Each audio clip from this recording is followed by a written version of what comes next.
Malaysia থেকে ৩৪,০০০ ton diesel নিয়ে চট্টগ্রাম বন্দরের বহির্নোঙরে এসেছে শানগ্যাং এফএ জিয়ান নামের একটি জাহাজ।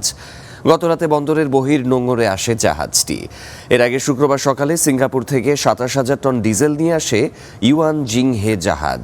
পরে চট্টগ্রাম বন্দরের ডলফিন জেটিতে তেল খালাস করা হয়। বন্দর কর্তৃপক্ষের তথ্য অনুযায়ী গত মার্চে বিভিন্ন প্রকার জ্বালানি নিয়ে মোট ৩৩টি জাহাজ চট্টগ্রাম বন্দরে এসেছে। এর মধ্যে ১৫টি জাহাজ বিভিন্ন ধরনের জ্বালানি তেল, ৮টি এলএনজি এবং ৯টি এলপিজি নিয়ে এসেছে। যেমনটি জানাচ্ছিলাম, সিঙ্গাপুর ও মালয়েশিয়া থেকে ৬১,০০০ টন জ্বালানি নিয়ে চট্টগ্রাম বন্দরে এসেছে দুটি জাহাজ। এ নিয়ে আরও জানাতে বন্দর থেকে যোগ দেবেন সহকর্মী সৈয়দ তাম্মিম মাহমুদ। তাম্মিম, বন্দরে যে জ্বালানিবাহী জাহাজ আসার যে কি সর্বশেষ তথ্য সেটি আপনার কাছে রয়েছে, বিস্তারিত জানাবেন।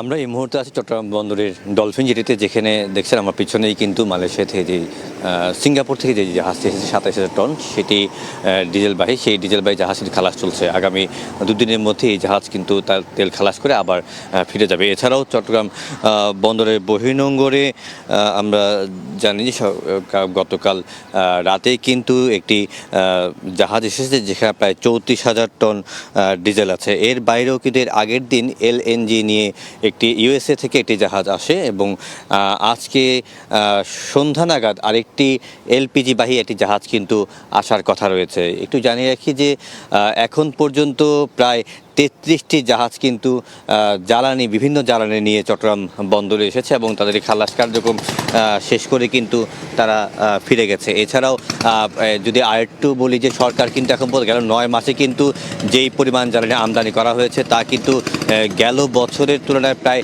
২৪,০০০ কোটি টাকা বেশি, প্রায় ৬১,০০০ কোটি টাকার কিন্তু প্রায় বিভিন্ন ধরনের জ্বালানি আমদানি করা হয়েছে।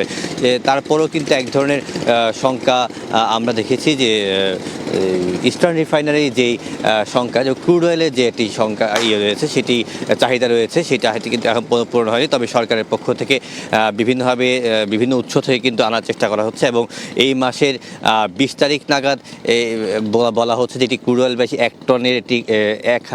১ লাখ টনের একটি ক্রুড অয়েলবাহী জাহাজ আসবে। সেটি আসলে যে ইস্টার্ন রিফাইনারির যে একটা কাঁচামালের সংকট সেটি দূর হয়ে যাবে। এছাড়াও আগামী মাসের প্রথম দিকেই আরও বেশ কয়েকটি ক্রুড অয়েলবাহী জাহাজ আসবে। এছাড়াও ডিজেল এবং অন্যান্য জ্বালানি নিয়ে কিন্তু প্রতিনিয়তই কিন্তু চট্টগ্রাম বন্দরে আসছে এক একটি জাহাজ। এবং আমাদের সাথে বিপিসি যে কথা হয়েছে, বিপিসি যেটি জানিয়েছেন যে সরবরাহ সংকট ঘাটতি আসলে হবে না, তবে সাধারণ মানুষকে তারা যেটি বলছেন যে পেনিক বাইং যে বিষয়টি সেটি যাতে তারা না করে, সেই ক্ষেত্রে এই যে সংকটের যে আশঙ্কা করা হচ্ছে সেটি হবে না এবং সব ধরনের শঙ্কা দূর করেই আমরা এটি মোকাবেলা করতে পারবো। এই ছিল চট্টগ্রাম থেকে আমার কাছে সবশেষ সংবাদ। তামিম, আপনাকে ধন্যবাদ।